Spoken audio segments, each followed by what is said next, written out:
मैं रोडमल नागर, सांसद लोकसभा क्षेत्र राजगढ़ मध्य प्रदेश, आज की खबर को बहुत बहुत बधाई देता हूं। बहुत बहुत हृदय की गहराई से बधाई देता हूं, फिर से बधाई देता हूं। आप लोग जिस प्रकार से काम कर रहे हैं, ये देश की समझ बढ़ाने के लिए, देश की जानकारियां बढ़ाने के लिए बहुत बहुत सफल हों। बहुत बहुत बधाई। बीजेपी के वरिष्ठ नेता और लोकसभा सांसद रोडमल नागर जी इस वक्त हमारे साथ मौजूद हैं। इनसे बात करते हैं। सर, मोदी सरकार का दूसरा कार्यकाल है, 8 साल पूरे हो चुके हैं। जो एक विकास की जो बात कही गई थी, वो उसमें कितनी सच्चाई आपको दिख रही है? कितना विकास हो रहा है? देखिए, विकास चारों तरफ विकास ही विकास दिखाई दे रहा है। 2014 में जो सरकार बनी थी आदरणीय मोदी जी के नेतृत्व में, वो कांग्रेस की अकर्मण्यता की वजह से, कांग्रेस को नकारने की वजह से बनी थी, कांग्रेस की कमजोरी की वजह से बनी थी। लोगों ने सोचा चलो मोदी जी बात कर रहे हैं, इनको देखो, भारतीय जनता पार्टी को देखो, और 2014 में सरकार बनी।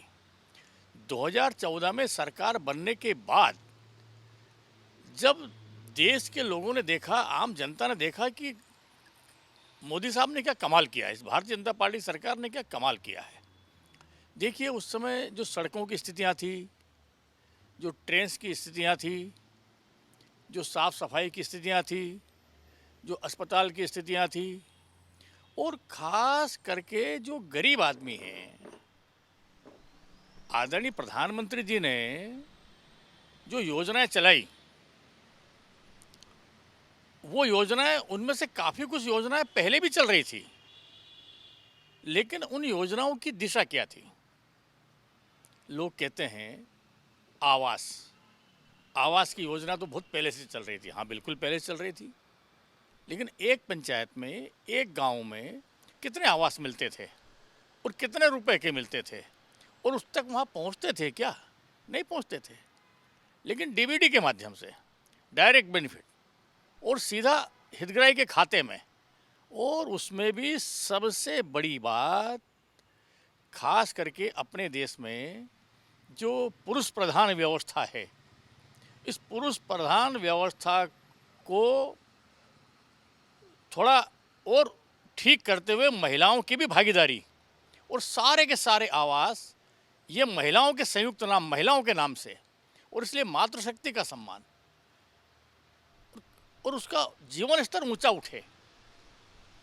आम आदमी, जो गरीब आदमी है, उसका जीवन स्तर ऊंचा उठाने के लिए एक एक पंचायत में 100 मकान, 100 मकान से 500 600 मकान, पक्के मकान। और आप सोच सकते हैं कि केवल मकान ही नहीं, उस मकान में शौचालय भी। हम लोगों को, पुरुषों को इसका एहसास नहीं होता, लेकिन गांव में जो गरीब महिलाएं हैं, उनकी क्या स्थिति बनती थी। और केवल शौचालय नहीं था, उसमें गैस का कनेक्शन भी, ताकि जो उनके फेफड़े खराब होते थे, उनकी आंखें खराब होती थी, लकड़ी नहीं मिलती थी, और अगर बीमार हो जाए व्यक्ति तो 5 लाख रुपए तक का आयुष्मान कार्ड, बीमारी का भी। तो ये सारी, ये बहुत छोटी छोटी बातें हैं। ये लोगों को लगा, जब आदरणीय प्रधानमंत्री जी ने कहा कि हर घर में शौचालय होना चाहिए, तो लोगों ने मजाक उड़ाया। देश का प्रधानमंत्री शौचालय की बात कर रहा है। उस समय के तत्कालीन गाँव को देखिए, गाँव के मुहानों को देखिए, नगरों को देखिए, रेलवे स्टेशनों को देखिए, बस स्टैंडों को देखिए, सार्वजनिक स्थानों को देखिए। आप 7 साल पहले, 8 साल पहले इन संस्थानों को देखिए, और आज के संस्थानों को देखिए, क्या स्थिति है। मजबूत भारत,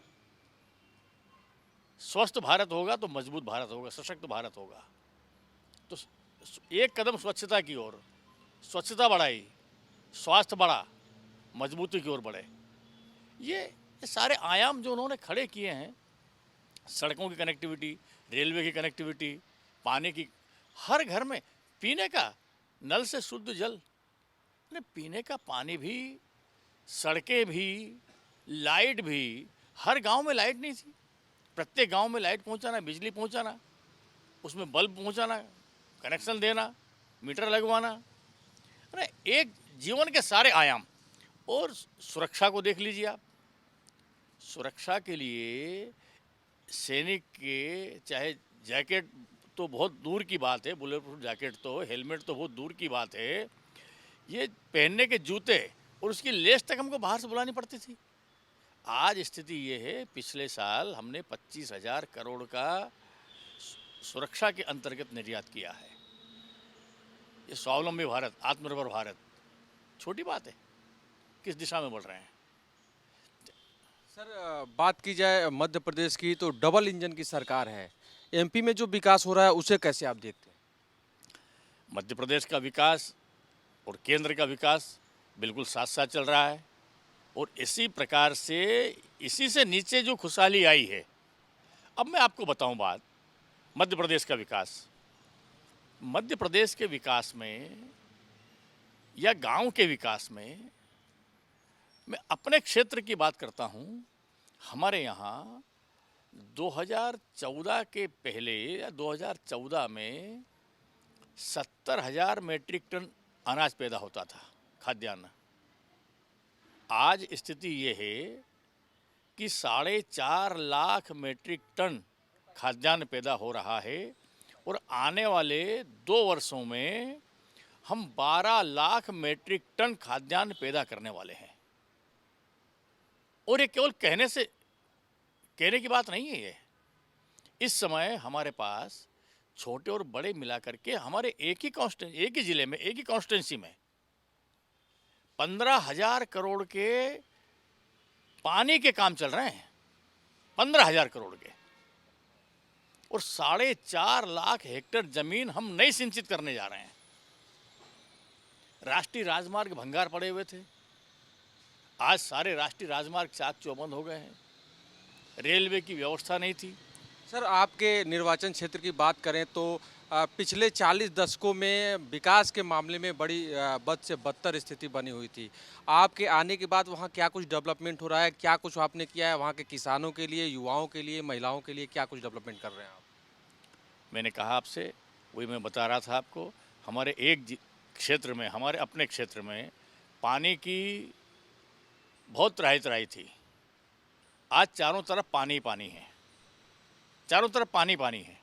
बड़े बड़े डैम बने हैं। मोहनपुरा 4,500 करोड़ का, कुंडालिया 4,200 करोड़ का, रेसई 2,200 करोड़ का काम चल रहा है, पार्वती 1,800 करोड़ का, और भी कोई 700 करोड़ का, कोई 900 करोड़ का, कोई 100 करोड़ का।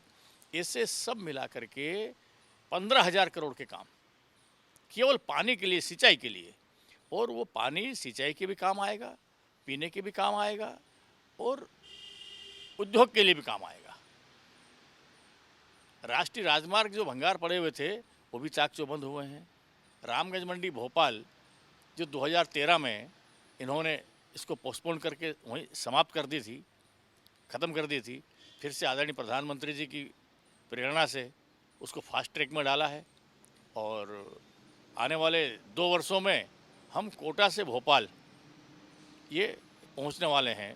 1,800 करोड़ का उसका भी बजट तैयार करवाया है। शिक्षा के क्षेत्र में भी हमने पर्याप्त वहाँ पर काम किए हैं। मध्य प्रदेश का पहला व्यावसायिक महाविद्यालय हमने राजगढ़ में डलवाया है। आदर्श महाविद्यालय ये राजगढ़ में डलवाए हैं। मेडिकल कॉलेज स्वास्थ्य के लिए ये राजगढ़ में प्रारंभ करवाया है। तो चारों तरफ जो है, और जो खास करके जो महिलाएं हैं, जो एसएचजी की महिलाएं हैं, छोटे छोटे समूह हैं, उनको आत्मनिर्भर बनाने के लिए हमने कई प्रकार के आयाम वहाँ पर खड़े किए हैं। हर हाथ को काम कैसे मिले, हर व्यक्ति जो मजबूर है वो मजबूत कैसे हो, इसके लिए तमाम प्रकार के काम किए हम। लोकल फॉर वोकल इसको ध्यान में रखते हुए, चाहे दूध का काम होगा, चाहे बैंक सखियों का काम होगा, चाहे ये छोटे छोटे उत्पाद बनाकर दैनिक जीवन में जो उपयोगी सामग्रियां हैं, इनको कैसे स्थानीय स्तर पर हम बना करके और स्थानीय स्तर पर उसका विक्रय किया जाए, इसके विक्रय के सेंटर हमने वहाँ पर बनाए हैं। उनकी योजना बना करके उनको काम दिया है ताकि उनका उनका माल भी बने, माल इकट्ठा भी हो एक जगह और वो बिके भी। तो ये सारे आयाम हमने खड़े किए हैं। पर्यावरण को क्षेत्र को लेकर के तमाम तरह के पेड़ पौधों से लेकर के वो किया है। सांस्कृतिक अनुष्ठान उसमें भी हमने बहुत जागृति लाई है। वहाँ एक बार हम आपसे भी आग्रह करते हैं कि एक बार आपको लेकर के चलेंगे, वहाँ देखना आप, चाहे भैंसवा माता जी विजयसन माता का मंदिर हो, चाहे जालपा माता का मंदिर हो, चाहे हमारा नलखेड़ा में माँ बुगलामुखी का मंदिर हो, या नरसिंहगढ़ में छोटे महादेव बड़े महादेव हो, या हमारा जो है चांचौड़ा में महादेव का मंदिर हो, चाहे आवन का हनुमान जी का मंदिर हो, यानी घुरेल का शिव मंदिर हो, तमाम प्रकार के इस तरह। और कुल मिलाकर के हमने जो बड़े डैम बने हैं, इन डैमों के आसपास जो ज़मीन है, अब बंजर ज़मीन थी वो उपजाऊ हो गई। अब सौर ऊर्जा, ये सब चीज़ें हम खड़ी करेंगे तो हमें ऊर्जा भी चाहिएगी आने वाले समय में, और ग्रीन ऊर्जा। तो इसके लिए ये अक्षय ऊर्जा है, उसके हमने प्रपोजल दिए हैं। उसके किनारे किनारे कैसे हम सौर ऊर्जा के प्लांट लगाएं, वैसे लगे हुए हैं काफ़ी कुछ, लेकिन अब ज़मीन जो है बंजर नहीं बची हमारी। कल तक जो कहते थे कि ज़मीन बंजर है, वो ज़मीन बंजर नहीं बची है, अब उसमें पूरे में जो है फसल हो रही है। तो ये बड़े जो डैम बने हैं 25-25 किलोमीटर के रेडियस में जो फैले हुए हैं, उनके किनारे किनारे सौर ऊर्जा की प्लेटें लगा करके, और ये ऊर्जा के भी भंडार हम वहाँ पर पैदा करें, ताकि ऊर्जा की भी वहाँ की समस्या हम स्थानीय स्तर पर ही जो हमें आवश्यकता लगती है उसको हम समाप्त करके दूसरे आसपास के क्षेत्र को देने के लिए भी सक्षम होंगे। पर्यावरण के लिए उसके साथ साथ टूरिज़्म का ये भी हमने वहाँ पर आयाम खड़े किए हैं। इन डैमों के किनारे क्रूज कैसे चले, वहाँ पर रिसोर्ट कैसे बने, बैक वाटर जो है, कोई केरल जाता है, कोई गोवा जाता है, तो हमारे यहाँ इतने बड़े बड़े डैम बने हैं जिनके किनारे 30-30 किलोमीटर हैं, 30 किलोमीटर इधर और 30 किलोमीटर उधर। तो वहाँ पर क्रूज चल सकते हैं। बड़ी बड़ी नदियों को हमने बांधा है, बड़े बड़े वाटर टैंक बनाए हैं, तो वहाँ पर भी जो है एक ये मनोरंजन के पार्क, रिसोर्ट, ये सारी चीज़ें नदियों में, डैमों में क्रूज ये चलें तो पर्यटन को भी बढ़ावा उससे मिलेगा। ऐसे तमाम प्रकार के साधन हमने वहाँ पर किए हैं। और हमारा ज़िला, हमारा क्षेत्र ऐसा है जो पशुधन सबसे ज़्यादा वहाँ पर होता है। रोज़ाना पशुओं के मेले लगते हैं। तो हमारी आजीविका पहले किन आधार पर चलती थी, तो पशुधन के आधार पर हमारी आजीविका चलती थी। तो अच्छा उन्नत नस्ल का पशुधन ये कैसे हो, उनके रखरखाव की व्यवस्था कैसे हो, इसके प्रशिक्षण, इसकी जानकारियाँ, इसके डेमो केंद्र, ये भी हम वहाँ पर डेवलप कर रहे हैं। और लोग उनको आएँ, देखें। हमारी पहाड़ी ज़मीन है, इस पहाड़ी पठारी ज़मीन के ऊपर आज पानी आया है। हरियाणा और पंजाब ये 50 साल में बर्बाद हो गए, हम तो 10 साल में बर्बाद हो जाएंगे। और ये कृषि का पैटर्न ये कैसा हो, तो कृषि के पैटर्न को बदलते हुए कम से कम खाद, रासायनिक खाद डालें, अधिक से अधिक जैविक कृषि हम करें, पेड़ आधारित, फलों आधारित, फूलों आधारित, सब्जी आधारित कृषि कैसे करें, हमारे भाइयों की आजीविका उस दिशा में कैसे बढ़े, ये सारे आयाम, डेयरी फार्मिंग, फिर मैंने जैसे कहा पशुपालन का, गोपालन का, A2 दूध का कलेक्शन, इसको बढ़ावा, ये तमाम प्रकार के काम हमने वहाँ पर प्रारंभ किए हैं। और जगह जगह इसके डेमो केंद्र भी हम वहाँ पर चला रहे हैं, ताकि लोग आएँ, देखें, वहाँ पर प्रशिक्षण प्राप्त करें, वहाँ पर जानकारियाँ प्राप्त करें, उनकी शंकाओं का समाधान करें, और आम आदमी मजबूत कैसे बन करके निकलें, लोगों के जीवन में खुशहाली कैसे आए, लोगों के जीवन में बदलाव कैसे आए, इसका हमने प्रयास किया है। और इसमें सफलता भी हम लोगों को मिल रही है। एक आखिरी सवाल, राहुल गांधी भारत जोड़ो यात्रा लेकर के चल रहे हैं। उन्होंने पिछले दिनों एक बयान दिया था कि नफरत के बाजार में मोहब्बत की दुकान खोलने आए हैं। इस बयान को कैसे देखते हैं, इस यात्रा को कैसे देखते हैं, क्योंकि 2024 में लोकसभा चुनाव भी आने वाला है। देखिए, राहुल जी के बारे में क्या बोलना। राहुल जी की यात्रा एक मनोरंजन यात्रा है, वो मनोरंजन कर रहे हैं, वो समय पास कर रहे हैं, समय काट रहे हैं।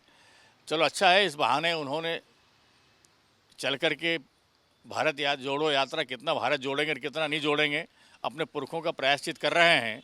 जिन्होंने भारत को तोड़ा ही तोड़ा है, आज उनको कम से कम जोड़ने की याद तो आई। जुड़े नहीं जुड़े एक अलग बात है, लेकिन मैं तो यही बधाई देता हूँ कि उनको एक बात तो याद आई कि भारत जोड़ो। अब कैसे जुड़ता है, वो भारत जोड़ने के यात्रा के अंतर्गत भी जगह जगह भारत कैसे टूटे, यही प्रयास करते हैं और यही भाषा बोलते हैं और ऐसे ही व्यवहार करते हैं। पर अच्छा है, सद्बुद्धि भगवान उनको दे। भारत जोड़ो यात्रा के अंतर्गत जो है कुछ तो भारत जोड़ो की कल्पना उनके दिमाग में आई। 2024 चूंकि आने वाला है सर, तो भारत जोड़ो यात्रा को भी लोग कह रहे हैं कि जन समर्थन मिल रहा है। क्या लग रहा है कि बीजेपी के आगे कौन सी ऐसी पार्टी होगी जो बीजेपी को 2024 में चुनौती देगी? देखिए, बीजेपी के सामने किसी की चुनौती नहीं है। बीजेपी को बीजेपी से ही चुनौती है। भारतीय जनता पार्टी को भारतीय जनता पार्टी से ही चुनौती है। और वो चुनौती ये है कि पिछली बार हमारे सामने चुनौती थी कि 273 से आगे कैसे बढ़ें, और वो चुनौती हमने स्वीकार की और आदरणीय प्रधानमंत्री जी के नेतृत्व में हम 303 पर पहुंचे। और वो 303 की चुनौती इस बार 24 में वापस भारतीय जनता पार्टी ने स्वीकार की है। और 330 से ऊपर कैसे जाएं, और इसलिए भारतीय जनता पार्टी को किसी और से चुनौती नहीं है। भारतीय जनता पार्टी स्वयं की चुनौती स्वयं स्वीकार कर रही है और हम और आगे और आगे और आगे कैसे बढ़ें। और जो गरीब लोग हैं, जो कमज़ोर तबका है, उसके जीवन में जो हम खुशहाली ला रहे हैं, और ज़्यादा खुशहाली, आज तो भारतीय जनता पार्टी और आदरणीय नरेंद्र मोदी जी, उनकी छवि और उनके काम इस देश में ही नहीं सारी दुनिया में देखे जा रहे हैं, सराहे जा रहे हैं और दुनिया के आइकॉन बन गए हैं। इस देश के नहीं, दुनिया के आइकॉन बन गए आदरणीय मोदी जी। और उनकी उम्र क्या है, और आज युवा ये सोचता है कि हमारा कोई आदर्श है तो मोदी जी हैं। महिलाएं वो सोचती हैं कि हमारे अगर कोई आइकॉन है तो मोदी जी हैं। अरे छोटे से छोटा, चाहे व्यापारी होगा, चाहे किसान होगा, चाहे मजदूर होगा, हर आदमी ये सोचता है, हर आदमी ये देखता है कि हमको अगर किसी ने संरक्षण दिया है, हमारे जीवन में अगर कोई खुशहाली लाया है, तो ये भारतीय जनता पार्टी की सरकार लाई है, आदरणीय नरेंद्र मोदी जी के नेतृत्व में आई है। और इसलिए हमें किसी से कोई चुनौती नहीं है। हमें चुनौती है अपने आप के लिए, अपने आप से हम और उत्कृष्ट और श्रेष्ठ और अच्छा कैसे करें, ये हमारे लिए चुनौती है। बात करने के लिए बहुत बहुत धन्यवाद। तो ये थे रोडमल नागर जी, जिनका कहना था कि केंद्र ने जो विकास का रास्ता बनाया है, मध्य प्रदेश की सरकार भी उस पर बखूबी चल रही है और किसानों के लिए, युवाओं के लिए और महिलाओं के लिए बेहतर से बेहतर कार्य हो रहे हैं। साथ ही साथ 2024 के लिए बीजेपी के पास बस बीजेपी की चुनौती है कि वो जो सीटें हासिल की है उससे और ऊपर कैसे बढ़े। वीडियो जर्नलिस्ट राज बिष्ट के साथ पंकज तिवारी, आज की खबर, दिल्ली।